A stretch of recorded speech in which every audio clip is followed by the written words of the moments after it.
त्याला कॉर्न्स म्हणतात. याने त्याच्यावरती वर्क केलं. त्या मेंडेलने काही गोष्टी बनवल्या आहेत त्या आपल्याला ह्या चॅप्टरमध्ये त्याच्याच गोष्टी शिकायच्या त्यामुळे काही इश्यू नाही. त्यानंतरचा सायंटिस्ट लक्षात ठेवायचं कॉन्स. नंतर आहे की ह्या दोघांना एक गोष्ट जाणवली त्या गोष्टीला त्यांनी फॅक्टर म्हटलं होतं की पॅरेंटकडनं मुलांकडे काहीतरी ट्रान्सफर होतं. म्हणजे तुमच्या फादरकडनं तुमच्या ही फर्स्ट जनरेशन आणि तुमची जनरेशन यामध्ये एक गोष्ट ट्रान्सफर होते त्याला फॅक्टर म्हणायचे ते. नंतर त्या फॅक्टर्सलाच आपण काय म्हणायला लागलो जीन्स म्हणायला लागलो. काय म्हणायला लागलो जीन्स. आणि आता आपण जीन्स जीन्स याच गप्पा करतो की जीन्स आहेत यामध्ये याची जीन्स आहेत म्हणजेच काय क्वालिटी आहेत. आपण जीन्स जेव्हा वर्ड यूज करतो तेव्हा लक्षात ठेवायचे जीन्स हे क्वालिटी दाखवतात. त्यामध्ये काहीतरी क्वालिटी असते त्याला आपण जीन्स म्हणतो. नंतर हे जे जीन्स आहेत हे जीन्स ऍक्च्युली हे जीन्स असतं यामध्ये काही क्वालिटी असतात आणि त्या क्वालिटीला आपण एक वर्ड लावतो त्याला म्हणतो ट्रेट. त्याला काय म्हणतो ट्रेट. कुठे गेला इथे वर्ड. हे बघा हे जीन्स या जीन्स मध्ये पेअर मध्ये असतात. हे जीन्स कसे असतात पेअर मध्ये असतात. पेअर समजतं ना. पेअर मध्ये जीन्स मध्ये दोन पार्ट असतात ए आणि बी. अशा प्रकारे हा जीन्स असतो आपला. आणि या जीन्स मध्ये काय होतं की हे जीन्स आपल्यामध्ये असतात परंतु जेव्हा ह्युमन्स रिप्रोडक्शन करतात किंवा कोणताही अॅनिमल रिप्रोडक्शन करतो तेव्हा तो गॅमेट तयार करतो. आणि आपण रिप्रोडक्शन चॅप्टर ऑलरेडी लर्न केलेला आहे. गॅमेट तयार करणं म्हणजे काय करणं तर 2n पासून काय करणं हाफ करणं. 2n चं हाफ करणं म्हणजे याला 2n ला आपण म्हणतो डायप्लॉइड सेल आणि याला म्हणतो हॅप्लॉइड सेल. हे हॅप्लॉइड का करतो आपण आपल्याला माहिती आहे. इकडनं मेल कडनं हॅप्लॉइड फिमेल कडनं हॅप्लॉइड पुन्हा ते 2n तयार होतं आणि याला आपण ह्युमन म्हणतो. तर हे हाफ जेव्हा गोष्टी होतात म्हणजे ऍक्च्युली आपले गॅमेट्स होताना आपले हे फॅक्टरी काय हाफ होतात जीन्सही हाफ होतात. आणि त्यालाच म्हणतो आपण की ते सिग्रिगेट होतात म्हणजे काय होतात वेगवेगळे होतात. मग हा ए आणि बी हा जो जीनचा पार्ट होता तो ए आणि बी वेगळा होतो. अशा प्रकारची गोष्ट आहे त्याला मिक्सिंग म्हणतो आपण.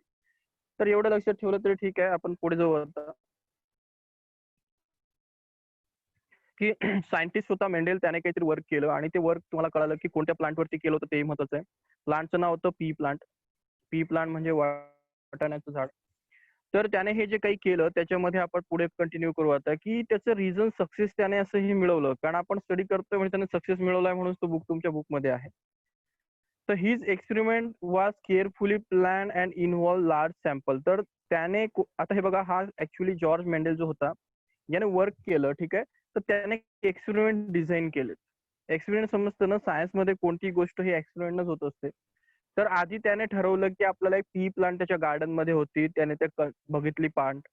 त्या प्लांट नंतर त्याने बघितलं की त्या प्ले प्लांट मध्ये मग काय करायचं की त्याची हाईट एक प्लांटचं हाईट जास्त एका प्लांटचं हाईट छोटा आहे. मग त्याने असं कॅरेक्टर ठरवलं की ह्या कॅरेक्टरचं आपलं स्टडी करायचं की पुढच्या जनरेशन मध्ये एक टॉल प्लांट आणि स्मॉल प्लांट याचं नेक्स्ट जनरेशन काय होणार आहे हा त्याला प्रश्न पडला. एक टॉल प्लांट होतं एक स्मॉल प्लांट होतं आणि त्याला रिझन बघायचं होतं की पुढच्या जनरेशन मध्ये त्याचं डॉटर टॉल असणार आहे का स्मॉल असणार आहे. याला अशी त्याला क्वेश्चन्स होते. मग त्याने त्यासाठी चांगल्या प्रकारे सॅम्पल तयार केलेत. एक्सपेरिमेंट डिझाईन केलं टॉल आणि स्मॉल साठी ते आपण पुढे शिकणार आहोत. त्याने चांगलं एक्सपेरिमेंट डिझाईन केलं त्याने चांगल्या सॅम्पलला चांगलं त्याने इन्व्हॉल्व केलं.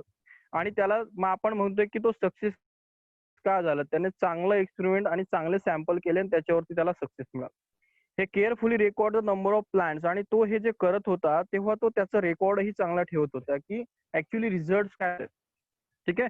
आणि हे रेकॉर्ड कशाचे होते की त्यांच्या फादर पासून त्या प्लांटच्या जे डॉटर्स होते त्यांच्यामध्ये काय दिसतं आहे त्याचे जे एक्सप्रेशन होते म्हणजे हा फादर टॉल आहे एक प्लांट टॉल आहे एक स्मॉल आहे त्यांचं पुढच्या जनरेशन काय होत आहे त्याचे तो चांगले रेकॉर्ड ठेवत होता.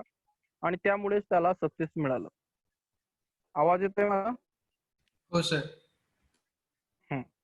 तर तुम्हाला एक बोर्ड जनरली असं विचारू शकतं की एवढं विचारणार नाही पण ठीक आहे सक्सेस काय मिळालं तर सिम्पल आहे. त्याने चांगलं एक्सप्लेन केलं त्याच्याकडे चांगल्या प्रकारचे सॅम्पल्स होते त्याने रेकॉर्ड चांगले ठेवलेत.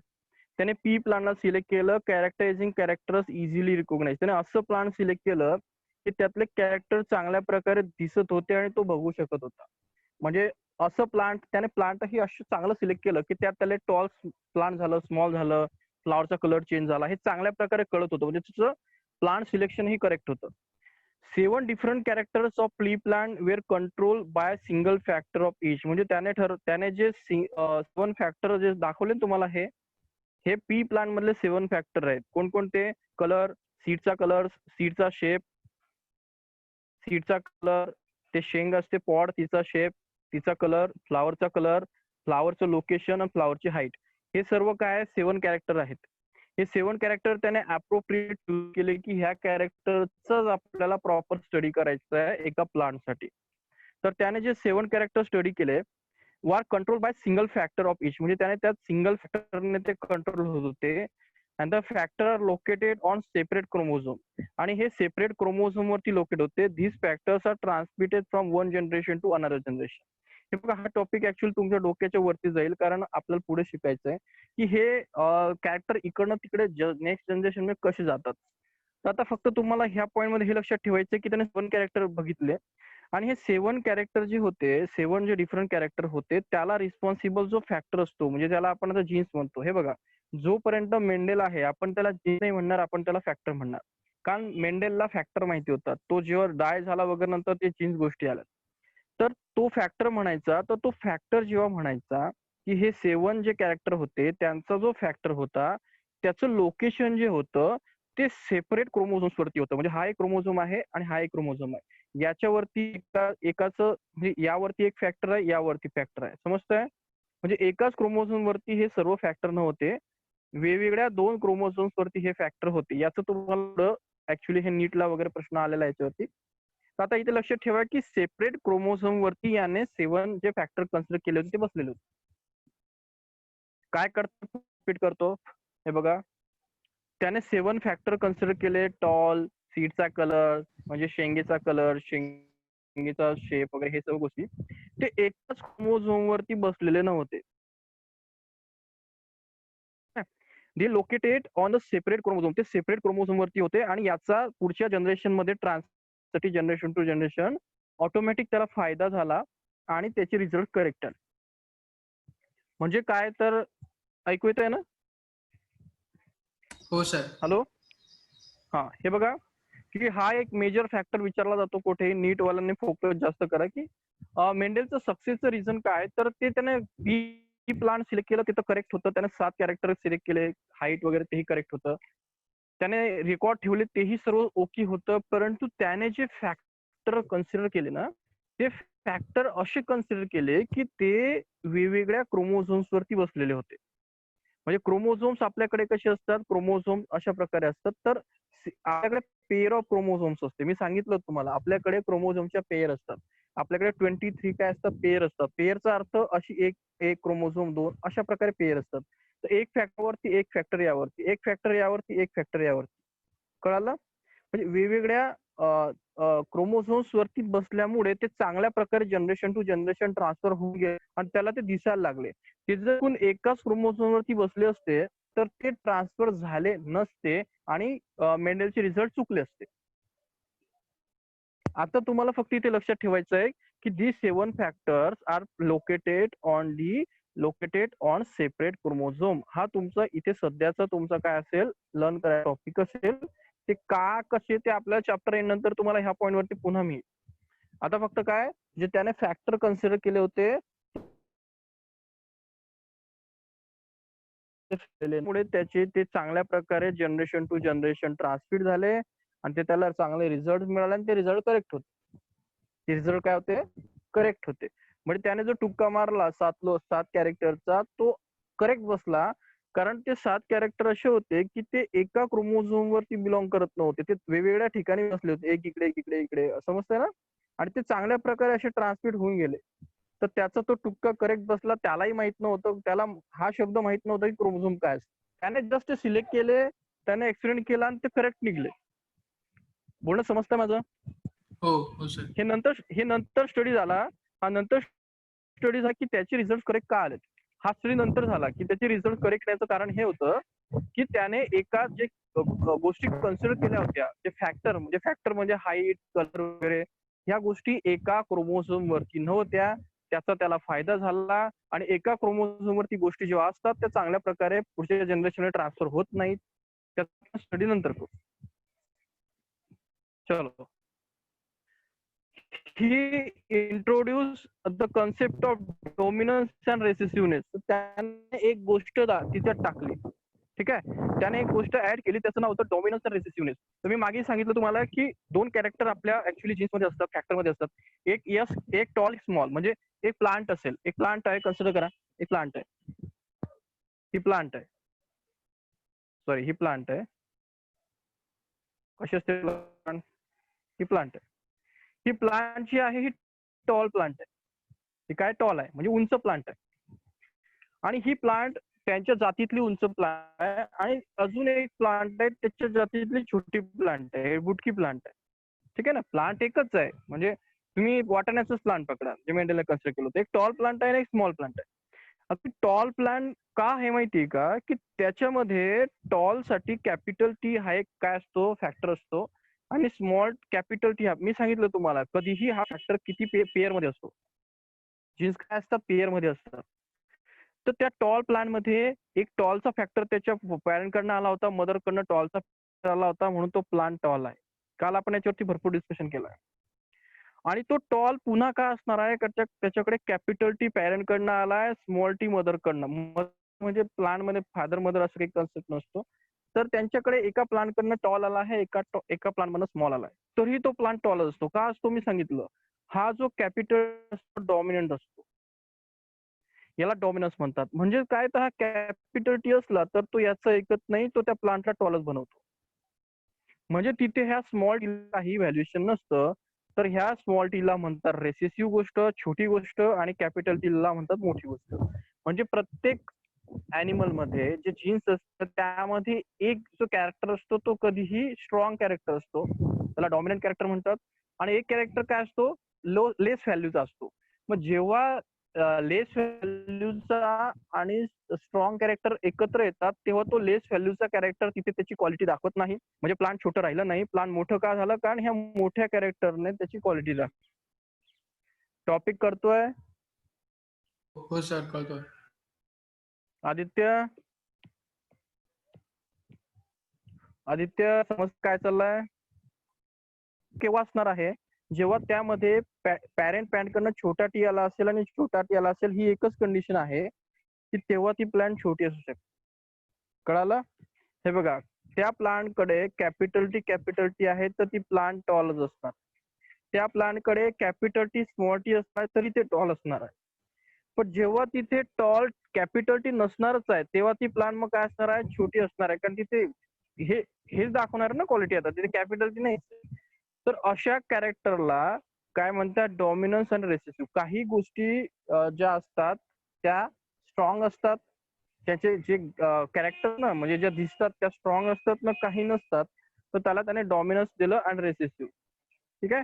मग टॉलनेस म्हणजे नेचरचं काय, नेचरला काय म्हणायचं आहे, नेचरने असे दोन कॅरेक्टर दिलेत प्लांटला, एक टॉल आणि एक छोटं. तर नेचर काय म्हणतोय की पुढच्या जनरेशन मध्ये टॉल प्लांटच वाढल्या पाहिजे, स्मॉल प्लांट वाढायला नकोत. म्हणून मग काय होतं, नेचर काय म्हणतो, असंही असलं तरी टॉल करा, असंही असलं तरी टॉल करा. चुकून असं जर झालं तरच ती प्लांट छोटी राहील. म्हणजे ह्या दोन प्रोबॅबिलिटी मध्ये बघा, ही प्रोबॅबिलिटी कमी आहे. म्हणजे नेचरला वाटतं की कॅपिटल टी नेच त्याचं डॉमिनन्स दाखवावं आणि प्लांट पीच्या कधी हायटेटच असावे. म्हणून हा कॅपिटल टी डॉमिनंट असतो आणि छोटा टी काय असतो, रेसेसिव्ह. हा शक्यतो तेवढा ऍक्टिव्ह नसतो. काहीतरी समजलं असेल तर पुढे जाऊ. आणि हे बघा, ह्या चॅप्टर मध्ये तुम्हाला किती समजत आहे हे चॅप्टर संपल्यानंतर आपण विचार करू. आता थोडस लिंक लावत जा, पुढे पुढे आपण जाऊ. मग तुम्हाला धीरे धीरे गोष्टी काय होतील, क्लिअर होतील. असं एक ऍट अ टाइम तुम्हाला सर्व गोष्टी ह्या चॅप्टर मध्ये तरी क्लिअर होणार. ठीक आहे. जेनेटिक्स शिकताय तुम्ही, तुम्ही काय असं असं पार्ट नाही शिकत आहे ब्रेनचा वगैरे, अशी काहीतरी सिम्पल गोष्ट नाही शिकत आहे तुम्ही. एक जेनेटिक्स टॉपिक शिकताय. जेनेटिक इंजिनिअरिंग तुम्हाला माहिती असेल, त्याला इंजिनिअरिंग मध्ये जायचंय तर त्याने खरंच जेनेटिक इंजिनिअरिंग करावं. जबरदस्त ब्रांच आहे आणि ही तिची सुरुवात आहे. ज्याला जेनेटिक इंजिनिअरिंग नावाचा कन्सेप्ट बघायचा आहे किंवा जेनेटिक्स मध्ये काहीतरी बीएससी किंवा रिसर्च करायचं आहे, तर त्याच्यासाठी हा बेस आहे. तर before learning Mendel's experiment let's acquaint काय ते ॲक्विटेंट विथ जेनेटिक टर्म्स. तर आपल्याला जेनेटिक शिकताना जसं तुम्हाला इंग्लिश शिकायची असेल तर तुम्हाला काय शिकावं लागतं, ABCD शिकावं लागतं. हे आतापर्यंतचं काय झालं माहिती का, इंट्रोडक्शन झालं. पुढे आहे तुम्हाला हे बोर्ड पर्यंत येतं. तर इथे एबीसीडी तुम्हाला शिकावं लागेल आणि एबीसीडी आहे जिनेटिक्सची, ती ही जिनेटिक्सची एबीसीडी आपण आता स्टार्ट करतो. ठीक आहे. आता जिनेटिक्सच्या एबीसीडी मधला पहिला ए असतो, त्याला म्हणतात कॅरेक्टर. जिनेटिक्स आपण चॅप्टर सुरू केला आता, बायोलॉजी किंवा सायन्स मधली एक मोठी ब्रांच आहे. ऑब्व्हियसली इंजिनिअरिंगची ब्रांच आहे. म्हणजे तुम्ही म्हणणार की सर जिनेटिक्स इंजिनिअरिंगची ब्रांच कशी आहे? तर जिनेटिक्स हा टॉपिक इंजिनिअरिंग मध्येही आहे, जिनेटिक हा टॉपिक बायोलॉजी मध्ये. तर जिनेटिक इंजिनिअरिंग हे इंजिनिअरिंगची स्पेशल ब्रांच आहे. तर जिनेटिक्स मध्ये तुम्ही पहिली गोष्ट शिकता त्याला कॅरेक्टर म्हणता. आता कॅरेक्टर म्हणजे काय? तर specific feature of organism. Organism म्हणजे काय? तर शिकलाय तुम्ही, कोणताही ऑर्गॅनिझम, म्हणजे तो फंगस असेल, बॅक्टेरिया असेल, ह्युमन असेल, प्लांट असेल, अॅनिमल, त्याला ऑर्गॅनिझम म्हणतो. तर ऑर्गॅनिझमचं असं काहीही फीचर की ज्याला आपण कॅरेक्टर म्हणायचं. जसं ह्युमनचे कॅरेक्टर काय असतात? ह्युमनचं कॅरेक्टर बघू. ह्युमनचं कॅरेक्टर असं असतं की ह्युमनचा कलर व्हाईट असतो, काहींचा कलर ब्लॅक असतो, काहींचा कलर सावळा असतो, काहींचे केस कर्ली असतात, काहींचे नसतात, काहींची हाईट कमी जास्त असते. आपल्या इंडियन माणसाची हाईट कमी असते, ऑस्ट्रेलियन माणसाची हाईट जास्त असते. हे कॅरेक्टर आहेत आपले, आहेत ना? हो हो हो सर. दिसतात ना तुम्हाला? तुम्हाला एक ऑस्ट्रेलियन माणूस बघितला आणि एक इंडियन माणूस बघितला, फरक दिसत नाही का तुम्हाला? हो सर. फरक दिसतो ना. तो ऑस्ट्रेलियन आहे. एक ऑस्ट्रेलियन माणसाला उभं करा, एक आफ्रिकनला करा, एक इंडियनला करा आणि बस, आणि युरोपियनला करा, तुम्हाला लगेच चौघांमध्ये डिफरन्स दिसतो. त्यांच्या चेहऱ्यामध्ये. आपले चेहरे गोल असतात, तर त्या युरोपियन लोकांचे नसतात, ऑस्ट्रेलियन लोकांचे तेवढे नसतात, आफ्रिकन लोकांचे चेहरे लांब असतात. फरक आहे आपल्यामध्ये. आपले जीन्स वेगवेगळे आहेत, त्यामुळे आपले जे फीचर्स आहेत ते वेगवेगळे फीचर दिसतात. तर मग ते काही येऊ शकतात. मग आपण प्लांट मध्ये बघितलं तर हाईट. एक प्लांट आहे, कोणतं प्लांट आहे? वाटाण्याचंच आहे, वाटाणा. पण एक प्लांट जोरात वाढतं आणि एक प्लांट छोटं वाढतं. यालाही वाटाणा येतं, यालाही वाटाणा येतं. पण एक हायटेड प्लांट, एक जात हायटेड आहे, एक जात छोटी आहे ना. तर त्याला आपण जिनेटिक्स मध्ये कॅरेक्टर म्हणतो, की ते कॅरेक्टर आहे. मग कधी आता कॅरेक्टर शब्द वापरला गेला की समजायचं त्याचं स्पेशल फीचर, त्या ऑर्गॅनिझमचं एक स्पेशल फीचर. अरे किधर गया?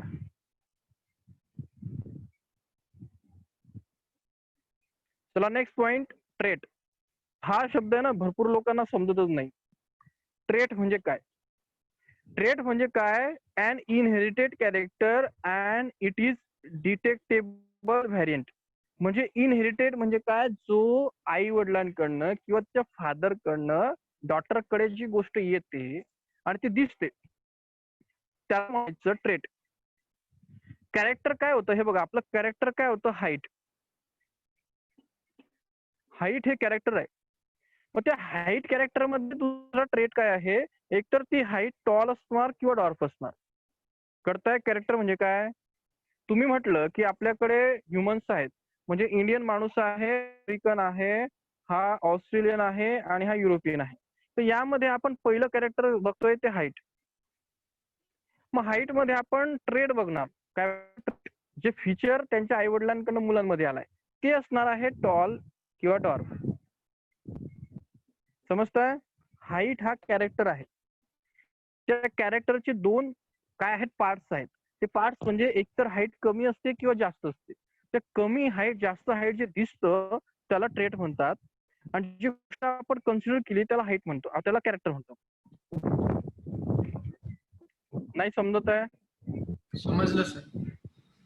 हे बघा, एक कॅरेक्टर असं आहे की एक एक एक कॅरेक्टर आहे की कलर ऑफ आईज हा एक कॅरेक्टर आहे. मग त्याचा ट्रेट काय असणार आहे? ब्ल्यू और ब्लॅक. हो. काय असणार? ब्ल्यू और ब्लॅक. ट्रेट म्हणजे काय? जे दिसतं, डोळ्यांनी दिसतं आणि ते आई वडिलांकडून ट्रान्समिट होतं. पॉसिबिलिटी. आपण आईज ऑफ कलर घेतला तर हे कॅरेक्टर आहे की त्या ऑर्गॅनिझमचं फीचर आहे, बरोबर? Colour of eyes. पण तो कलर ऑफ आईज मध्ये दोन प्रकारचे आईज असतात ना, ब्लॅक आईज और brown eyes. Black eyes, brown eyes याला त्याचे ट्रेट म्हणतात. याला काय म्हणतात? त्याला ट्रेट. कॅरेक्टर काय होतं? हाईट होतं, पण हाईट छोटी मोठी याला त्याचा ट्रेट म्हणतात. समजतंय काय चाललंय एबीसीडी? तर हो सर. एबीसीडी समजते का? समजते. आता मी म्हटलं की चला अजून एक कॅरेक्टर, शेप ऑफ सीड. असं म्हटलं मी, एका सीडचा शेप हा कॅरेक्टर झाला. अरे पण त्या शेप ऑफ सीट मध्ये एका शीटचं शेप हे ट्रायंगुलर आहे, एका शीटचं शेप हे राऊंड आहे, एका शीटचं हे रेक्टँग्युलर आहे. हे ट्रायंगुलर रेक्टँग्युलर वगैरे हे त्याचे ट्रेड झालेत. पण कॅरेक्टर काय होतं? शेप ऑफ सीड हा आपला मेन कॅरेक्टर. मग त्याचे सब कॅरेक्टर कोणते? ट्रेट. मग ते शेप ऑफ शीट काही होऊ शकतं, ते राऊंड होऊ शकतं, ते रिंकल होऊ शकतं, रेक्टँग्युलर, ट्रायंगुलर, जसं तुम्ही बनवणार तसं, जसं असणार तसं. डोक्यात कन्सेप्ट जातोय का हो सर. शेखर पाटील?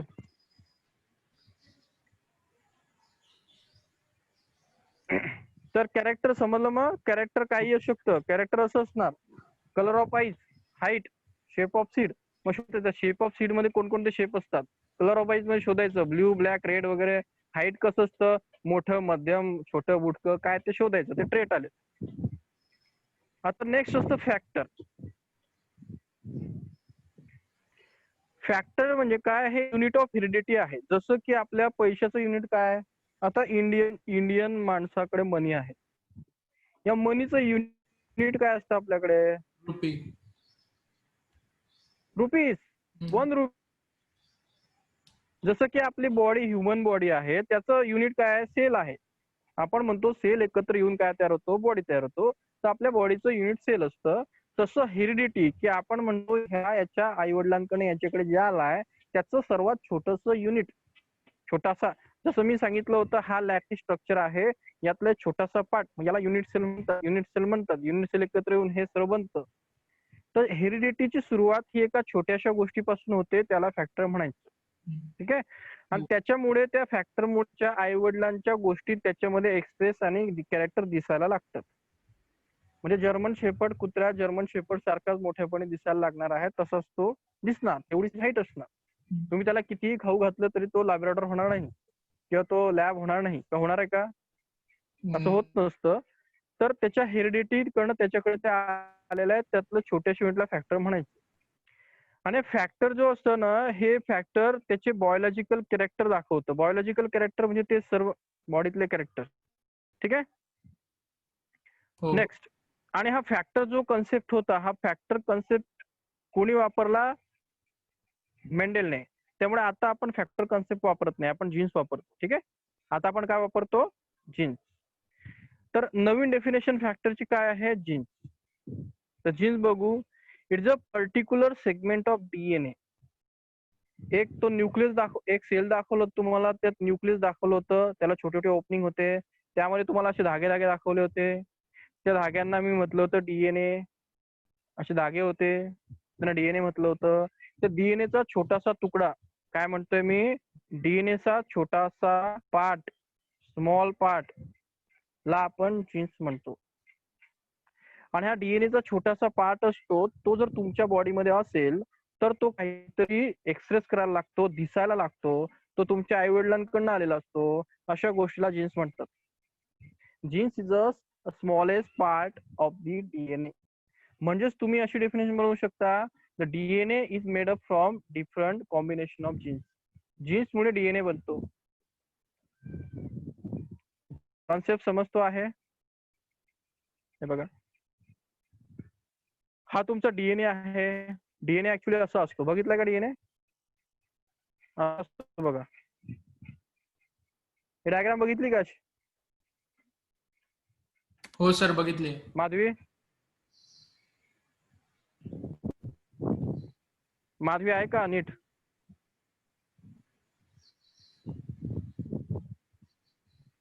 किती लोक आहेत जामरे क्लासमध्ये?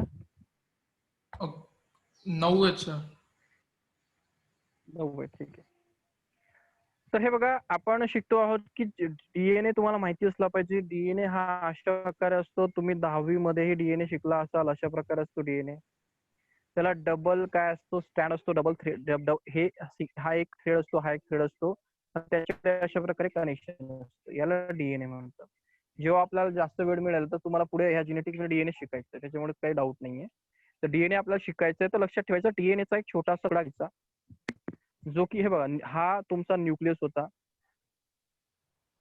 हा तुमचा सेल होता, सेल मध्ये हा न्यूक्लियस होता, न्यूक्लियस मध्ये धागे होते, धाग्यांना छोटासा धाग्याच्या तुकड्याला जीन्स म्हणतात. That's all. मग जीन्स कुठून आलेले असतात माहिती आहे तुम्हाला, तुमच्या आई वडिलांकडून आलेले असतात म्हणून त्याला इनहेरिटन्स म्हणतात. आणि ते एक्सप्रेस होत, तो तुमच्यामध्ये जीन्स आहे तो त्याची क्वालिटी दाखवणार आणि तुमच्यामध्ये क्वालिटी दिसणार.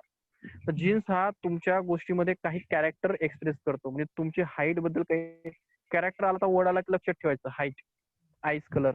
म्हणजे जो जीन्स तुमच्यात आहे त्याचप्रमाणे तुमचं कलर ऑफ आईस दिसणार, तुमचं हाईट दिसणार. समजतंय ना आता? हो कॅरेक्टर म्हणजे तुमच्यात ज्या हाईट वगैरे ज्या गोष्टी असतात ते ह्या जीन्समुळे असतात आणि ते तुमच्या आई वडिलांकडून आलेले असतात. म्हणजे जीन्समुळे तुमच्यामध्ये काही गोष्टी कॅरेक्टर दिसायला लागतात. तुमचे हाईट, तुमचे आईज ऑफ कलर, तुमचं स्किन कलर. मग स्किन कलर हा जर कॅरेक्टर असेल तर त्यातले ट्रेट कोण असतात? एकतर ब्लॅक और ब्ल्यू. सॉरी, ब्लॅक ब्ल्यू कसं असणार आहे? Black white. ठीक आहे. ब्लॅक आणि व्हाईट हा तुमचा स्किनचा ट्रेट असतो. समजतंय का बुवा? हो हो सर. जास्त झालं की सांगा बरं. हो टॉपिक जोरात शिकतोय आपण. तर मला वाटतं आपण जीन्स बद्दल आता इथपर्यंत थांबू. आपण आज शिकलो कॅरेक्टर म्हणजे काय असतं. जास्त डोक्याच्या वरती जायचं तुमच्या. कॅरेक्टर म्हणजे लक्षात ठेवायचं, हाईटला कॅरेक्टर म्हणतात. ट्रेट म्हणजे काय? हाईट स्मॉल आहे, टॉल आहे, या गोष्टीला ट्रेट म्हणतात. हाईटच. फॅक्टर म्हणजे काय? तर फॅक्टर तुम्ही फक्त मेंडेलला लावायचं. मेंडेलनी जी गोष्ट शोधली त्याला फॅक्टर म्हणायचं. त्याच्यामुळेच आपल्याकडे अनुवांशिक गुण असतात, त्याला हेरिडिटी म्हणतात. That's all. एवढंच लर्न करायचं.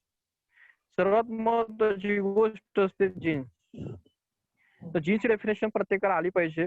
डीएनएचा छोटासा सेगमेंट तुकडा असतो ज्यामुळे आपल्यामध्ये काही गोष्टी कॅरेक्टर दिसायला लागतात. कॅरेक्टरचा अर्थ असतो हाईट वगैरे जे सर्व.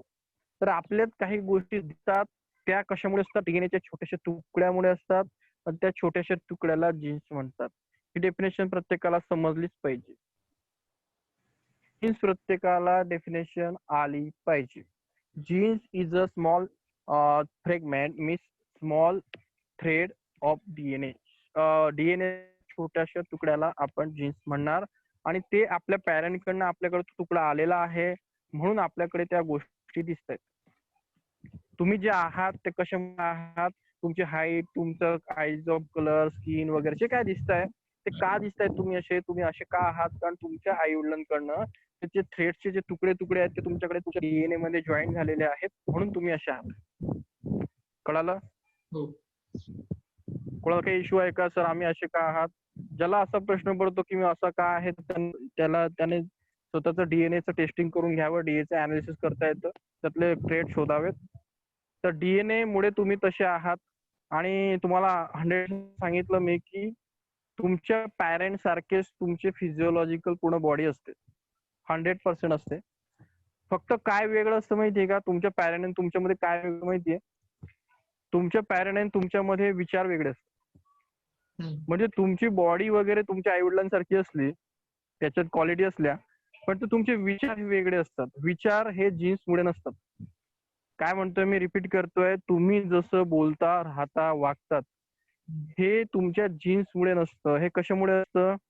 तर हे तुमच्या एन्व्हायरमेंट मुळे असतं. तुम्ही कोणत्या एन्व्हायरमेंट जगतात त्याच्यामुळे तुमचे काय होतात? थॉट डेव्हलप होतात. तर तुम्ही म्हणणार की सर हा याचा वडील असा होता, चांगला नव्हता किंवा चांगला होता आणि हा असा आहे, तर त्याला रिस्पॉन्सिबल त्याचे वडील नाही आहेत. त्याला रिस्पॉन्सिबल कोण आहे? तो कोणत्या वातावरणात राहिलाय, त्याला कशा प्रकारे लहानपणापासून शिकवलं गेलंय, म्हणजे आपण त्याला संस्कार म्हणतो. तर जीन्स तुमचे संस्कार बदलू शकत नाही किंवा तुमचं विचार नाही बदलू शकत. ठीक आहे. पण जीन्स 100% तुमची बॉडी कंट्रोल करतात. जीन्स आहे तर तुमची बॉडी आहे, पण तुमचे विचार हे तुम्ही अक्वायर केलेल्या गोष्टी आहेत. विचार म्हणजे तुम्ही काही जे शिकलात, तुमचे एक्सपिरियन्स आहेत, त्याला आपण तुमचे विचार म्हणतो. कळतंय? तर विचार हे आई वडिलांसारखे नसतात. का? कारण ते त्याने स्वतःचे ओपिनियन बनवलेले असतात. त्यामुळे तुम्ही तुमच्या आई वडिलांना विचार करणार का? 100% नाही. हा, पण तुमच्या वडिलांना किंवा आई वडिलांची जे हाईट आहे, त्यांचं जेवढं आयुष्यमान आहे, त्यांना जे काही फिजिकल प्रॉब्लेम आहेत, त्यांना काही बॉडीचे काही प्रॉब्लेम्स असतील, 100% ते तुम्हाला होण्याचे चान्सेस आहेत. परंतु त्यांचे विचार आणि तुमचे विचार मॅच करत नसतात. किंवा तुम्हाला माहिती असेल की ज्याला कॅन्सरचे प्रॉब्लेम्स असतात त्याच्या आई वडिलांनी 100% असतात, तर मुलांनाही 100% येण्याचे चान्सेस असतात. ज्याच्या आई वडिलांना डायबिटीज असतो, मुलांनाही तो 100% येण्याचे चान्सेस असतात. माहिती ना गोष्टी या? हो सर. डॉक्टर काय चेक करतो, कोणाला जर काही प्रॉब्लेम असेल तर तो हिस्ट्री चेक करतो. ठीक आहे. तर त्याला आपण काही करू शकत नाही. जे फिजिकल प्रॉब्लेम आहेत ते आहे. पण आपले वेगळी आयडेंटिटी मग आपली काय असते ऍक्च्युली फिजिकल बॉडी नसते. आपली आयडेंटिटी काय आहे? आपले विचार. तुमचे विचार हे काय आहेत? हे तुमची आयडेंटिटी ठरवतात. हम्म. तर इथपर्यंत मला वाटतं तुम्हाला समजलं जीन्स काय असतं. जीन्स भरपूर महत्वाची गोष्ट आहे. हे ॲली वगैरे आपण उद्या शिकणार. कारण ते जास्त शिकलं की मग तुमच्या डोक्याच्या वरती जाईल. आपण एक डायरेक्टली एक्झाम शिकणार आहोत आज, जो की पेपर मध्ये विचारला जातो. तो तुम्हाला डायरेक्टली आला की उलट शिकू आपण. त्याला म्हणतात मोनो हायब्रिड क्रॉस. आपण शिकणार आहोत मोनो हायब्रिड क्रॉस. आता प्रश्न येतो की हा मोनो म्हणजे काय, तर लक्षात ठेवायचं one.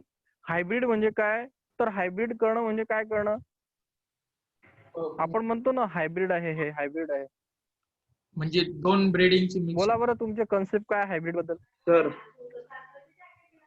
Okay. Two seats example माहिती पासून आहे एक. का? ओके. 2 सीट्स पासून एक. आपल्याकडे हायब्रिड गावडे वगैरे असतात ना, हायब्रिड असतात ना, जर्सी वगैरे, आपण म्हणतो हायब्रिड आहे. करेक्ट. हो. तर हायब्रिड म्हणजे काय, दोन जे असतात म्हणजे दोन कॅरेक्टर्स असतात त्यांना एकत्र आणले जातात, त्यांना आपण हायब्रिड करणं म्हणतो. मग आपण इथे मोनो हायब्रिड क्रॉस करतोय म्हणजे एका कॅरेक्टरला आपण दोन गोष्टीमधनं एकत्र आणण्याचा प्रयत्न करतोय. मोनो मिक्स वन, हायब्रिड म्हणजे एकत्र आणणे. एक कॅरेक्टर आपण एकत्र मिक्स करतोय. एक कॅरेक्टर आहे त्या आपण काय करतोय, मिक्स करतोय. तर बघू आपण. तर cross between two parents different in only one trait, म्हणजे त्यांच्याकडे एकाच ट्रेट मध्ये डिफरंट आहे. दोन पॅरेंट आहेत, पॅरेंट वन आणि पॅरेंट टू. या पॅरेंट मध्ये फक्त एकच ट्रेट वेगळा आहे. ट्रेट म्हणजे समजलं ना, ट्रेट म्हणजे एकतर हाईट, टॉल किंवा स्मॉल, ब्लॅक किंवा ब्ल्यू, असं एकच गोष्ट वेगळी आहे, बाकी सर्व गोष्टी सारखी आहेत. मग ज्या पॅरेंट मध्ये फक्त एकच गोष्ट वेगळी आहे त्यांच्यामध्ये आपण मोनो हायब्रिड क्रॉस करतो. आणि त्यामध्ये आपण स्मॉल पॅरेंट घेतो, प्युअर डॉप, म्हणजे एक प्लांट आहे ते प्युअर टॉल आहे आणि एक प्लांट आहे ते प्युअर डॉप आहे, छोटीशी आहे. मग ह्या टॉल आणि डॉप याला काय म्हणतो आपण, ट्रेट म्हणतो. सांगितलं ना काय म्हणतो आपण त्याला, ट्रेट. तर टॉल असणं आणि छोटं असणं याला आपण त्याचं ट्रेट म्हणतो. तर आपण एक प्युअर टॉल प्लॅन घ्यायची, भरपूर वाढते, आणि एक प्युअर अशी प्लॅन घ्यायची ती छोटी राहते. हिचे पूर्ण जनरेशन छोटं आहे, हिचं पुढे जनरेशन मोठं आहे. मला प्युअर टॉल प्लॅन म्हणायचं, हिला प्युअर डॉर्फ. डॉर्फ म्हणजे छोटं प्लॅन म्हणायचं. डॉर्फ म्हणजे बुटका, टॉल म्हणजे मोठा. मग मेंडेलने एक प्युअर टॉल प्लांट घेतलं, त्याला बघितलं मागच्या 3-4 जनरेशन की सर्व टॉल तयार होतात. हे प्युअर डॉर्फ आहे, एकदम प्युअर डॉर्फ आहे, पूर्ण बुटके आहेत. आणि त्याने काय केलं, त्याच्यामध्ये क्रॉस केलं. क्रॉस केलं म्हणजे काय, त्यांचे कॅरेक्टर एकत्र करण्याचा प्रयत्न केला. आणि त्याचं बघायचं होतं, हे एक्सपेरिमेंट आहे त्याने केलेलं, आणि त्याला बघायचं होतं की त्याने हा क्रॉस जो केला प्युअर टॉल अँड डॉपचा, यालाच म्हणतात mono hybrid cross between P plant. P plant साठी केलं. आणि त्याच्यामध्ये एकच कॅरेक्टर होतं. कॅरेक्टर काय होतं, हाईट. हे बघा, कॅरेक्टर होतं हाईट. ट्रेट काय होतं, टॉल किंवा स्मॉल, टॉल किंवा डॉर्फ, याला ट्रेट म्हणायचं. कॅरेक्टर हाईट होतं. गोष्ट डोक्यात जाते का? हो सर. आता बघा त्याने काय केलंय, तुम्हाला पेपरला येतं ऍक्च्युअली, तर असं येतं. तर बघा त्याने आता ऍक्च्युली इथे खड्डे का मारून ठेवले त्यांनी मूर्खांनी. हे बघा, आता याच्यामध्ये काही गोष्टी आहेत की ज्या आपल्याला रिव्हर्स शिकायच्या. हा मोनो हायब्रिड क्रॉस पेपरला येतो. त्याचा फिनोटाईप लिहायचा. फिनोटाईप आणि जिनोटाईप अशी दोन गोष्टी असतात. तर फिनोटाईप म्हणजे कसं, एक प्लांट तुम्हाला डोळ्यांनी मोठं दिसतंय तर त्याला त्याचा फिनोटाईप म्हणायचं, म्हणजे दिसणं त्याला फिनोटाईप म्हणायचं. तुम्हाला टॉल दिसलं टॉल लिहा, डॉप दिसलं डॉप लिहा. डॉप म्हणजे पुन्हा सांगतोय बुटकं. म्हणजे एक प्लांट मोठं दिसलं त्याला टॉल लिहा, एक प्लांट छोटं दिसलं तर डोळ्यांनी दिसतं त्याला फिनोटाईप म्हणतात. जिनोटाईप म्हणजे काय, त्याच्या जीन्स मध्ये काय आहे. तर तुम्हाला मोनो हायब्रिड क्रॉस मध्ये बघायचं की हा जो क्रॉस असतो त्याच्यामध्ये काय असतं, एकच ट्रेड घेतला जातो, ओनली वन ट्रेड. तर लक्षात ठेवायचं, ओनली वन ट्रेड घेतला जातो म्हणून मोनो म्हणतात. ट्रेड मध्ये काय घेतलं जातं, तर प्युअर टॉल प्लांट आणि डॉर्फ प्लांट यांचं काय करायचं असतं, क्रॉस करायचं असतं. हायब्रिड करणं म्हणजे काय, त्यांच्यामध्ये कॅरेक्टर मिक्स करणं. तर प्युअर टॉल आणि डॉर्फ प्लांटला मिक्स करणं आणि त्याच्यामध्ये एकच गोष्ट घेतलेली असते, वन ट्रेड म्हणजे टॉल आणि डॉर्फ. आणि हे जे परफॉर्म केलं मेंडेलने, तर मेंडेलने केला त्याच्यामुळे त्याचं नाव आलं पाहिजे. मेंडेलने केलं आणि त्याने कोणत्या प्लांटवरती केलं? पी प्लांटवरती, वाटाण्याच्या प्लांटवरती. ठीक आहे. तर आपण ह्या मोनो हायब्रिड क्रॉस असा असतो. 10वीत होता का तुम्हाला? नव्हता का? 10वीला होता का? होतं सर. होता का? सो माहिती मग तुम्हाला तर 10वीला होता ना हा? यस. तर बघा हे फिनोटाइप म्हणजे काय असतो? फिनोटाइप म्हणजे जे दिसतं त्याला फिनोटाइप म्हणायचं. म्हणून त्याने असे ब्लॅक दिलेले आहेत तुम्हाला, ते माहिती असेल म्हणून. तर फिनोटाइप म्हणजे जे डोळ्याने दिसतं त्याला डॉट किंवा टॉल म्हणायचं. जिनोटाइप म्हणजे ऍक्च्युली तुम्हाला ते दिसत नाही पण त्याच्या बॉडीमध्ये असतं, जे जीन्स असतात त्यांना काय म्हणतात? जिनोटाइप म्हणतात. तर लक्षात ठेवायचं प्युअर टॉल जो प्लांट असतो त्याच्यामध्ये प्युअर अशा प्रकारचे काय असतात? ट्रेट असतात. आणि जो प्युअर बुडका असतो त्याच्यामध्ये कसे असणार आहे? प्युअर बुडक्यामध्ये असे असतात. तर प्युअर बुडक्यामध्ये जे ट्रेट असतात, जिनोटाइप रेशो त्याचा असा असतो आणि टॉलचा असा असतो. मग तुम्हाला माहिती आहे की एक गोष्ट शिकवली तुम्हाला की मेंडेलने काय सांगितलं की जेव्हा गॅमेट तयार होतात तेव्हा हे ट्रेट काय होतात? सेपरेट होतात. काय होतात? सेपरेट. वाक्य आठवत आहे माझं? म्हणजे सेपरेट कसे होतात? तर ह्या कॅपिटल टी मधला एक टी सेपरेट होतो, या स्मॉल टी मधला एक टी सेपरेट होतो आणि ते गॅमेट हे गॅमेट तयार झाले, म्हणतात गॅमेट. गॅमेट तयार होणं म्हणजे ह्या डबल जे तुमचे याला ट्रेट म्हणतात. हा ट्रेट आहे, हा ट्रेट आहे. तर यातनं सेपरेट झालेले हे सेपरेट होणं याला गॅमेट म्हणतात. आता गॅमेट सेपरेट झाल्यानंतर आपल्याला त्याला क्रॉस करायचंय. क्रॉस म्हणजे काय? इकडचं इकडे, इकडचं इकडे असं क्रॉस करायचं आणि त्यापासून एक नवीन काय बनते? एक अजून नवीन जनरेशन बनतं. त्यामध्ये असं दिसायला लागतं. आता बघा पॅरेंट असा होता, हा पॅरेंट असा होता, पॅरेंट बघा असे आहेत आणि त्याचा डॉटर असा आहे. एक कॅपिटल झालाय, एक स्मॉल झालाय. दिसतो इथे? मग प्रश्न असतो की हा जो फायनल जो याला फर्स्ट फिलियल म्हणजे काय? फर्स्ट फिलियल म्हणजे त्याला फर्स्ट जनरेशन म्हणतात. काय म्हणतात? First generation. तर फर्स्ट जनरेशन मध्ये बघा हे सर्व प्लांट तुम्हाला आता हा कसा दिसणार आहे ते बघायचं. मी आता सांगितलं तुम्हाला हा दिसायला कसा असणार आहे? टॉल असणार आहे. का? कारण त्याच्यामध्ये कॅपिटल टी हा काय असतो? डॉमिनंट असतो. तो त्याला दिसू देत नाही. मग तो फर्स्ट जनरेशन मधला तुम्हाला प्लांट काय दिसणार आहे? या दोघांचा मुलगा दिसणार आहे टॉल. म्हणजे नवीन जनरेशनचं ते तुम्हाला प्लांट टॉल दिसणार. म्हणजे फर्स्ट जनरेशन मधले सर्व जेवढेही सीड्स तयार होतील ते सर्व टॉलच असणार आहे. पण लक्षात ठेवायचं त्याच्या पॅरेंट मध्ये टॉल मध्ये आणि या डॉटर मध्ये फरक आहे. पॅरेंट हा प्युअर टॉल आहे आणि डॉटर हा प्युअर टॉल नाहीये. त्याच्यामध्ये एक छोटस एक निगेटिव्ह कॅरेक्टर आहे, त्याचं नाव आहे डॉर्म. म्हणजे त्याचा जो मुलगा आहे, मुलगा नाही म्हणणार त्याला, नेक्स्ट सीड्स म्हणणार आहे. ते सीड्स मध्ये एक छोटस कॅरेक्टर लपलेलं आहे, त्या कॅरेक्टरला डॉर्म म्हणतात किंवा बुटकं म्हणतात. तुम्ही कधी ऐकलं असेल बघा की तुम्ही जेव्हा शेतकरी वगैरे मोस्टली तसं करतात की जेव्हा ते सीड्स वगैरे आणतात, माहितीये ना, सीड्स वगैरे आणतात ना विकत, तेव्हा ते काय करतात? एकदा सीड लावतात, त्यानंतर ते सीड लावल्यानंतर पुन्हा त्याचे जे सीड्स मिळतात हे बघा ते काय करतात शेतकरी बघा ना, हे प्युअर टॉल आणतात विकत, त्याला परचेस करतात आणि ते घरातल्या सीड पेक्षा महाग असतात कारण त्याच्यामध्ये प्युअर टॉलचं कॅरेक्टर असतं. मग ते काय करतात माहिती का? पुन्हा ते काय करतात?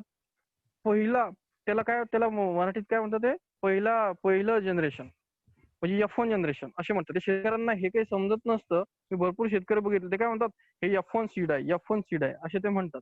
मग त्यांना एवढं काही समजत नाही F1 सीड काय असतं, पण ते म्हणतात हे F1 सीड आहे, F1 सीड आहे. F1 सीड म्हणजे काय? तर बघा हे असतं ते F1 सीड. त्यांना म्हणायचं असतं की फर्स्ट जनरेशनचं सीड आहे, त्याच्यामुळे हे टॉल पासून तयार झालेले फर्स्ट जनरेशन आहे ना, हे काय आहे? टॉलच देणार आहे. म्हणजे बघा कंपनीतनं हे आणलं सीड, तर त्याचे सर्व टॉल निघालेत.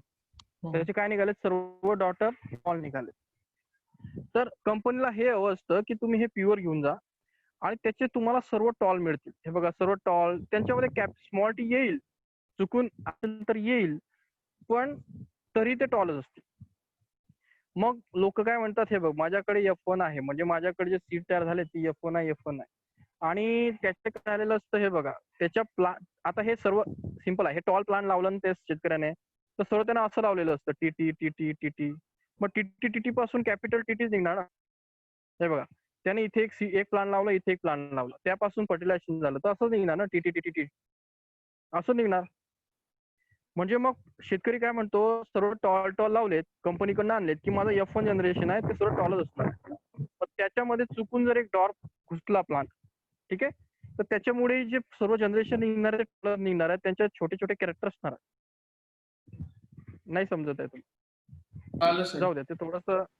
कळलं. मला म्हणायचं काय आहे की प्युअर प्लांट आणले, प्युअर टॉल, की मला प्युअर टॉल पाहिजे माझ्या आणि ते प्लांट कसे लावले होते की माझा मका वाढला पाहिजे आणि ते जास्त वाढेल तेवढं जास्त खायला मिळेल आमच्या जनावरांना, वाढण्यासाठी आणलाय फक्त, त्याला काही सीड नकोय. मग तो जास्त वाढतो म्हणजे चांगला आहे ना, मका वाढतो चांगला, टॉल वाढतो. मग ते प्युअर टॉल टीटी कंपनी म्हणते की हे प्युअर आहे. प्युअर म्हणजे काय, तर लक्षात घ्यायचं त्याच्या दिसण्यात तर तो टॉल दिसतोय, पण त्याच्या जीन्स मध्ये कॅपिटल टीटी आहे. पण ते कंपनीमध्ये काय असतं, चुकून काय असतं, ते सीड दिले जातात ना, त्याच्यामध्ये कुठेतरी काय होतं की कुठेतरी डॉर्प असतो ना, 1-2 सीड असतोच. डॉर्प तिथे सीड असणारच आहे, गुटखा असणारच आहे. मग कुठेतरी पहिले जो सीड लावतो ना शेतकरी, सर्व टॉल असतात. चुकून पुढच्या वेळेस जो लावतो ना, तो शेतकरी काय म्हणतो माहिती का, तो पुढच्या शेतकऱ्याला त्याची सीड विकतो, तो पहिला शेतकरी. काय म्हणतो, हे बघ मी कंपनीत आणले होते आणि आता हे त्याचे सीड आलेत, यातले तू काही तुझ्या शेतात आता पुन्हा लाव. ही F1 आहे. F1 म्हणजे काय, पहिलं जनरेशन आता हे पहिल्या जनरेशनचे सीड आहेत, ही F1 तुला सीड देतोय मी, अशा प्रकारे.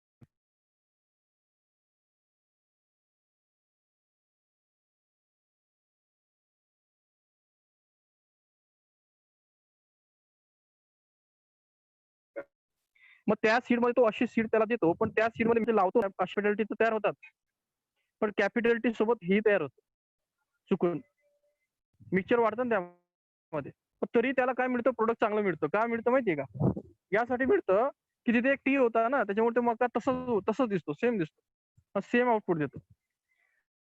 पण शेतकरी तिसऱ्या जनरेशनला जात नाही, म्हणजे इथे F1 नंतर तो F2 साठी जात नाही. शेतकरी म्हणतो मला F2 नको आहे, मला तिसऱ्यांदा सीड नको आहे. का नको आहे माहितीये का, आता पुढे काय होतं बघा तिसऱ्या जनरेशन की हे कॅपिटलिटी असे भरपूर प्लांट सीड तयार झाले. हे बघा, हे तयार झालं, हे तयार झालं, त्यातले मग आपण 2 पॅरेंट घेतले, यातला एक पॅरेंट हा घेतला आणि इथे एक पॅरेंट घेतला. हे समजतंय ना, यांनाच कॉपी केलं. मग आता हे जे जनरेशन आहे, याचे जेव्हा तुम्ही गॅमेट तयार करणार, हे तुमच्या शेतात जेव्हा लावणार, तर त्यांच्यापासून काय तयार होणार, इथला कॅपिटल टी येणार, चुकून इथला स्मॉल टी येणार, येऊ शकतो ना. हा कॅपिटल टी स्मॉल टी इथे आला, तर आता कॉम्बिनेशन कसं तयार होणार, हे बघा, इथे कॉम्बिनेशन कसं तयार होणार बघा. आता हा कॅपिटल टी हा कॅपिटल टी स्मॉल टी, मग इथे हा कॅपिटल टी आणि स्मॉल टी, याच्यामध्ये आता कॉम्बिनेशन कसं तयार होणार, तर यातनं माहिती होतं आपल्याला की प्युअर टी येणार, यातनं माहिती होतं प्युअर स्मॉल टी येणार, पण यातनं असं येऊ शकतं का, प्युअर टीची पॉसिबिलिटी इथे किती आहे, हे बघा, इथे प्युअर टीची पॉसिबिलिटी किती आहे, 1, आणि याची पॉसिबिलिटी किती आहे, 1. तर याच्यामध्ये 50-50, कधी तो कॅपिटल टी येऊ शकतो, कधी तो स्मॉल टी येऊ शकतो. याच्यात येतच आहे, कधी कॅपिटल टी येऊ शकतो, कधी तो स्मॉल टी. प्रोबॅबिलिटी जर झाली ना इथे, करताय का रे बा? हो सर. हे बघा, मला काय म्हणायचं आहे, ते कॅपिटल मला कॅपिटल टी येणार आहे, त्याच्यामुळे तिथे प्रोबॅबिलिटी चेक करायची गरज नाही. ते स्मॉल टी मला स्मॉल टी येणार आहे, पण इथे तुम्हाला तसं नाही होणार. याच्यातनं कॅपिटल टी येऊ शकतो, स्मॉल टी येऊ शकतो, यातनं कॅपिटल टी येऊ शकतो, स्मॉल टी येऊ शकतो. मग आपल्याला असा एक स्क्वेअर बनवावा लागतो, त्याला म्हणायचं पुनेट स्क्वेअर. काय म्हणायचं, पुनेट स्क्वेअर. मग तो कसा होईल, तर यातला कॅपिटल टी घ्यायचा, यातला स्मॉल टी घ्यायचा, यातला कॅपिटल टी स्मॉल टी असं लिहायचं आणि त्याला मल्टिप्लाय करायचं. मग काय होईल, ते टी टी असं कॉम्बिनेशन तयार होऊ शकतं. कॅपिटल टी स्मॉल टी होऊ शकतं. पुन्हा बघ, याचं कॉम्बिनेशन टी टी, याचं combination capital T small T, याचं combination small T capital T, याचं कॉम्बिनेशन दिसतंय. आता बघा, मला सांगा, याच्यामध्ये टॉल पुढच्या जो चुकून शेतकरी तिसरा शेतकरी आहे त्यानं जर लावलं, तर त्यात काय होऊ शकतं बघा. हा पहिला जो दिसतोय तुम्हाला, हा पहिला टॉल असणार का डॉल्प असणार, मला सांगा.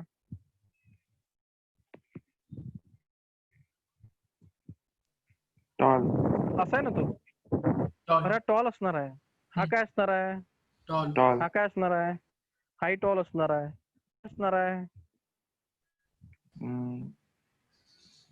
तो टॉलच कॅपिटल असणार. आहे का सेकंड? हा कॅपिटल आहे. हा हा मग टॉल. कॅपिटल आहे. हो, हाय टॉल असणार. टॉलच असणार. पण हा हे एक बघा, हा प्युअर हा असा स्मॉल टी हा काय असणार आहे?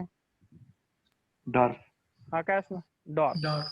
हे बघा, मी सांगितलं होतं पहिल्या जनरेशन मध्ये एक डॉर्फ होता, एक टॉल होता, तरी सर्व टॉल होते. तरी सर्व काय होते? टॉल होते. परंतु हे सर्व टॉल मधले आता आपण टॉल घेतले, पण तिथे एक छोटासा डॉर्फ तयार झाला जो की त्याच्या आधीच्या जनरेशन मध्ये लपलेला होता आणि तो त्याच्या नेक्स्ट जनरेशन मध्ये दिसला. हे बघा, तुम्ही प्युअर टॉल घेतला होता, प्युअर डॉर्फ घेतला होता, एक पूर्ण टॉल प्लांट होते, एक डॉर्फ प्लांट होते, तरी सर्व टॉल होते. सर्व टॉल होते. त्यांचं पुढचं जनरेशन पूर्ण टॉल होतं. पण त्यांच्या जनरेशन मध्ये जेव्हा खाली क्रॉस झाला, जेव्हा त्यातनं पुन्हा नवीन जनरेशन तयार झालं, त्या जनरेशन मध्ये एक असा तयार झाला की तो त्याच्या आधीच्या मध्ये दिसला नव्हता, तो डायरेक्ट इथे आला. इथे दिसला नाही तो, त्यामध्ये हे दिसलं नाही, पण तू बघा पुढच्या जनरेशन मध्ये दिसलं इथे टीटी. हे बघा, इथे काहीच दिसलं नाही. याला जिनेटिक्स म्हणतात. म्हणजे काय की पहिल्या जनरेशन मध्ये कधी कधी त्याच्यात त्या गोष्टी असतात, स्मॉल टी असतो, पण ते कॅरेक्टर दिसत नाही. आणि त्याच्या नेक्स्ट जनरेशन मध्ये त्याचा प्युअर बुटका, प्युअर क्वालिटीचा बुटका तयार होतो. त्याला म्हणायचं हा बुटका आहे. बघा, दिसतोय ना, प्युअर बुटका आहे. त्याच्यामध्ये टॉलचा प्रश्न नाही. म्हणजे तुम्हाला त्या सेकंड जनरेशन मध्ये, एफ जनरेशन मध्ये तिथे काही प्लॅन ऑब्विसली छोटे दिसणार आहे. म्हणजे याचा अर्थ असा पकडून घ्यायचा की ते जे आपण सीड घेतले होते ते सर्व टॉल होते, पण त्याचा जो आधीचा जो पॅरेंट होते ते दोघं, त्यातला एक प्युअर बुटका असण्याचे चान्सेस आहेत. कळालं? हो हो सर, कळालं. सर बोला. सर, ते बनाना ट्री आपण जर लावलेत तर मग ते त्याचे जर ते सीड येतात ना ते खाली ट्रीच्या, बनाना हे बघा, बनाना जे असतात, बनानाचा कन्सेप्ट वेगळा आहे. बनाना मध्ये पहिली गोष्ट म्हणजे तिथे पॉलिनेशन, फर्टिलायझेशन हा कन्सेप्ट होत नसतो. बनाना ही अशी ट्री आहे, बनाना मध्ये काही बनाना जे तुम्ही खातात ते सीडलेस असतात. हे सीडलेस बनाना खातात तुम्ही. तुम्हाला बनानात काही सीड लागलं का खाताना? नाही. लागलं का? सर ते त्याच्या नाही. मध्ये ती रेड कलरची असते ती सीड असते ना. सीड हे बघा, तुम्ही जे खाते, तुम्ही ग्रोथ करून बघितलं का? एक काम करा, तुम्ही बनानातलं सीड काढा हा, आणि त्याला जमिनीत टाका. कधी तुम्ही बनानातनं कधी कसे बाहेर प्लांट आलेलं दिसलं का? किती बनाना फेकतात तुम्ही घराच्या बाहेर? हो. तुम्ही एकदा आहे ना एक स्ट्रॉबेरी फेका बाहेर, छोटे छोटे सीड्स असतात. स्ट्रॉबेरीला असे छोटे छोटे सीड्स असतात, त्यातला प्लांट येतात. मग बनाना मध्ये प्लांट येणार नाही, बनानातनं बाहेर प्लांट येऊ शकत नाही, कारण ते सीड नसते. ते सीड नसतं. त्यातनं सीड काय झालेलं आहे? व्हॅनिश झालेलं. आता तुम्ही म्हणणार की बनानाला सीड नसतात का? मग बनानाला सीड असतात. Banana is a seed bearing plant, त्याला सीड असतं, पण आपण ते व्हॅनिश केलं आहे. बघा,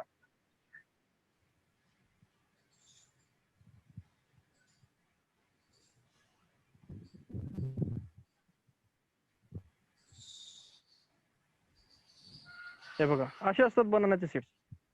दिसतंय? दिसतंय का? दिसतंय. बनाना मध्ये सीड नसतं, हा वेगळा कन्सेप्ट. बनाना मध्ये असे सीड्स असतात. असं बनाना खाता का तुम्ही? याला सीड म्हणतात. तुम्ही जे बघतात, तू म्हटलं सर ते ब्लॅक लाईन असतं, इथे ब्लॅक लाईन नाही, ते सीड आहेत. हे सीड आहेत, हे कट झालेले सीड आहेत. Banana is a seeding plant, त्याला सीड येतात. पण तो आपल्याकडचं बनाना जे आहे त्या प्लांट मध्ये सीड नसतात. आपलं सीडलेस बनाना असतं. जसं की तुम्ही ग्रेप्स खातात, ग्रेप्स मध्ये सीड असतात आणि काही ग्रेप्स मध्ये सीड नसतात. का? कारण त्यातल्या सीड आपण व्हॅनिश केलेले. ठीक आहे. तर सिंपल गोष्ट आहे की जे आपले जे बनाना आहेत, जे विदाऊट सीडलेस बनाना आहेत, तर हे सीडलेस बनाना मध्ये अशा जनरेशन वगैरे येत नसतात. F1 F2 असा क्रॉस होत नसतो. जर म्हटलं ना आता जर बनाना की बनाना, तर बनाना मध्ये असं होऊ शकत नाही की हा टॉल बनाना आहे आणि असं डॉप बनाना आहे आणि याचा नवीन बनाना तयार होईल, असं सर नाही मी पॉसिबल. ते बनाना नाही म्हणत होतो. बनानामध्ये आपण ते बघा ते बिजवाई असते ना ते, हम्म. तर मग ते आपण जर लावले तर मग त्याचे निघतात. ते आपल्या शेतात कधीच लावत नाही, दुसऱ्यांच्या शेतात लावतात. असं का आपल्या शेतात का नाही वापरत? हा कन्सेप्ट जनरल आहे. हा कन्सेप्ट कसा आहे, तुमचं सॉइल आहे, ठीक आहे. सॉइल मध्ये नेमॅटोड्स म्हणून कन्सेप्ट असतो. नेमॅटोड्स, फंगस, हे काय करतात नेमॅटोड फंगस, तो जो कंद असतो ना, जो स्टेम असतो ना बनानाचा, त्याच्यामध्ये जमिनीमध्ये राहतात आणि आपल्या कॉलनी बनवतात आणि त्याला त्रास देतात. कोणाला? त्या कंदाला. मग तुझ्या जमिनीमध्ये तू एक फार्मर आहे, तुझ्या जमिनीमध्ये 1 वर्षापासून एक कंद आहे, त्याच्यामध्ये काही फंगल इन्फेक्शन आहेत किंवा काही निमॅटोड्स आहेत किंवा काही अळ्या वगैरे आहेत तिथे राहत आहेत आणि तुझ्या कंदाला त्रास देत आहेत. आणि त्याचे आता ते कंद मध्येही राहतात ना, कंदीची बाहेरची जागा असते ना ओली, त्या जमिनीमध्ये राहतात, त्या जमिनीमध्ये. मग मला सांग की त्या जमिनीमध्ये राहतात, तर त्या जमिनीमधले जर तू तिथेच लावले तर काय होतं की तू तिथेच त्यांना काय करतो, त्यांना ते अजून प्रमोट करतो की तुम्ही अजून इथे वाढावं, तुमची कॉलनी ऑलरेडी आहे, अजून आमच्या सीडवरती अटॅक करा. तर त्यापेक्षा शेतकरी प्रिफर काय करतो, मग शेतकरी म्हणतो की चला नाही असं नाही करायचं, आपण आपल्याला दुसऱ्या वेळीत आपण आपल्याकडे आणू. जी पॉसिबिलिटी आहे की तिथले जे नेमॅटोड्स वगैरे असण्याचे चान्सेस कमी आहेत, जे की आपल्या जमिनीमध्ये नाही. मग त्यामुळे त्यांना आपण फंगिसाइड वगैरे करून कंट्रोल लवकरच करताय. यामध्ये जमिनीमुळे त्याच्या ग्रोथ मध्ये काहीही फरक पडत नसतो. फरक यामध्ये पडत असतो की तिथे जे इन्फेक्शन आपल्या जमिनीमध्ये होतात ते कमी आपल्या जमिनीतल्या, म्हणजे त्या शेतकऱ्याला हे माहिती असतं की आपली जी जमीन आहे तिथे भरपूर फंगल इन्फेक्शन आहेत किंवा आपल्याकडे भरपूर नेमॅटोड्स आहेत जे की बाकीच्या जमिनीमध्ये नाहीयेत. मग त्या जमिनीमधनं तो ते आणण्याचा प्रयत्न करतो की तिथून आणायचं, असं चांगलं स्टेम आणायचं की त्यामध्ये इन्फेक्शन नाहीये, त्याच्यामध्ये किडी वगैरे नाहीयेत. त्याला मग आपण त्याला पुन्हा स्टरलाइज करतात पावडर मध्ये वगैरे आणि लावतो. आपल्या जमिनीत आपल्याला माहिती की आपल्या खोडाला इन्फेक्शन असतं, आपल्याकडे करपा वगैरे असतो किंवा सिगोटा वगैरे हे रोग आपल्या जमिनीमध्ये असतात आणि तिथलंच झाड घ्यायचं, तिथं लावायचं, पुन्हा तो त्याच्यावरती लगेच अफेक्ट करतो. तर तसं न करता दुसरीकडून आणण्याचा तोच मोठं असतो की त्या नवीन प्लांट मध्ये ते नसतं, म्हणून ते जमीन बदल केला जातो. कळालं का? सर हम्म. आणि मग ते बघा, ते कंद पण लावतात आणि ते रोप पण लावतात, मग त्याच्यात आणि याच्यात काय फरक आहे? हे बघ, कंद आणि रोप हा वेगळा कन्सेप्ट आहे. कंद म्हणजे हा कन्सेप्ट असा राहतो की आता हा कंद आहे, ठीक आहे, हा कंद आहे, हा कंद आहे आणि हे रोप आहे, ठीक आहे. रोप ही अशी गोष्ट असते की ते सिंगल सेल पासून, एका टिश्यू पासून, टिश्यू म्हणजे एक एक तुकडे केले जातात अशा प्रकारे. आता हा कंद आहे, कंदाचे असे तुकडे करा तुम्ही. आता एका तुकड्याला एका न्यूट्रिशन मध्ये ठेवा आणि त्यापासून नवीन प्लांट, याला म्हणतात टिश्यू कल्चर किंवा रोप. आणि टोटल हा कंद लावा, याला म्हणतो आपण कंद लावा. मग फरक काय असतो कंदचा आणि टिश्यू कल्चरचा, की हा जो रोप असतो हा यंग असतो. हा काय असतो? यंग असतो, यंग प्लांट असते, बरोबर. आणि हा जो असतो कोण, हा कंद, हा यंग नसतो. हा याचं असं होऊ शकतं की तो कंद ऑलरेडी ग्रोथ झालेला असतो. म्हणजे हे बघा, हा कंद आहे, हा कंद आहे, हा ऑलरेडी किती दिवसाचा आहे माहितीये कंद? हा मिनिमम 2 to 3 मंथचा असतो आणि आपण त्याला कट करतो आणि आपल्या जमिनीत लावतो. म्हणजे तुम्ही डायरेक्ट 2 to 3 मंथचं एज झालेलं प्लांट लावतात. कळतंय तुम्हाला? म्हणजे तुम्ही 3 महिन्याचं प्लांट लावताय, 3 ते 4 महिन्याचं, आणि तुम्ही रोप लावताय. म्हणजे काय करताय, त्यातल्या एका सेल पासून एक छोटंसं रोप तयार होत, तुम्ही ते 15 ते 20 किंवा असं दिवसाचं लावताय रोप. मग त्यामुळे याचा ऍक्च्युली हा यंगर ऑलरेडी झालेला असून तुम्ही त्याला मॅच्युरिटी मध्ये टाकतात. तुम्ही जेवढा मोठा कंद लावणार ना, हा मोठा कंद आहे, तर तो ऍक्च्युली त्याची ग्रोथ झालेली असते. आणि जेवढा तुम्ही यंग लावणार तर त्याची ग्रोथ बाकी असते. तर मग जो चांगला तुम्हाला केळीची क्वालिटी जे मिळणार आहे किंवा तुम्ही जे म्हणतो की प्लांट चांगल्या प्रकारे आउटपुट देणार आहे, तर ते कोणतं प्लांट देणार आहे की जे यंग असणार आहे, तुम्ही त्याला खायला प्यायला देऊ शकता, ते तुमच्या मनाप्रमाणे वाढेल.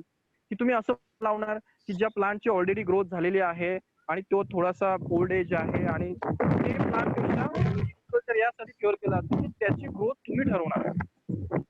असं प्लांट नका लावू की त्याची ग्रोथ ऑलरेडी झालेली आहे. तुम्ही नीट बघितलं असेल तर जे कंद लावले जातात त्याची पानं बघा जवळजवळ असतात वाढताना, आणि जे टिश्यू कल्चरचे असतात ते एक डिस्टन्स वरती असतात कारण त्यांची ग्रोथ फास्ट होते, यंग असतात.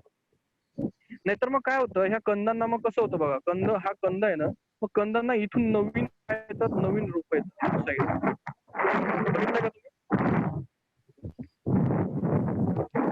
हॅलो. येस. ते मग नवीन ग्रोथ म्हणून करतात पण त्यांना वेळ लागतो. त्यामुळे टिश्यू कल्चर मला वाटतं बेस्ट सोल्युशन आहे. टिश्यू कल्चरमुळे काहीही चेंज झालेला नसतो, फक्त चेंज हा झालेला असतो की तुम्ही किती एजचे प्लांट लावताय बस. काय त्याच्यामध्ये जेनेटिक्स काही डिफरन्स नाही. G9 जी ग्रोथ G9 हा टिश्यू कल्चरचा एक टाईप आहे, तो महाराष्ट्रात भरपूर वापरला जातो. तो G9 म्हणजे G9 असतो. सर्वांचं जेनेटिक कॅरेक्टर सेम असतं.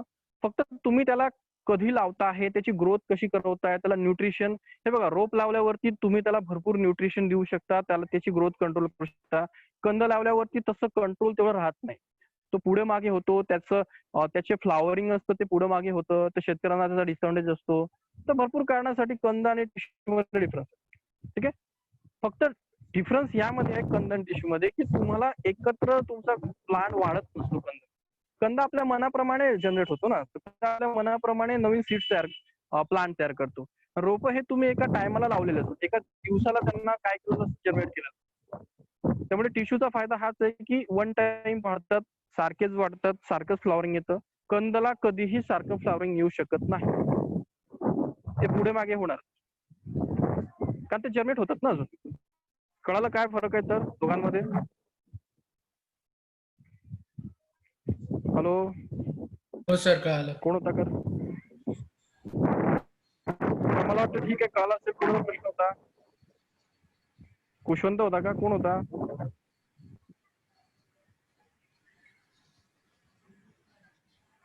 ठीक आहे. हा सर. तर मला वाटतं हा, तर हे बघ सिंपल आहे. केळीमध्ये आपल्याकडे हायब्रिडायझेशन होत नाही.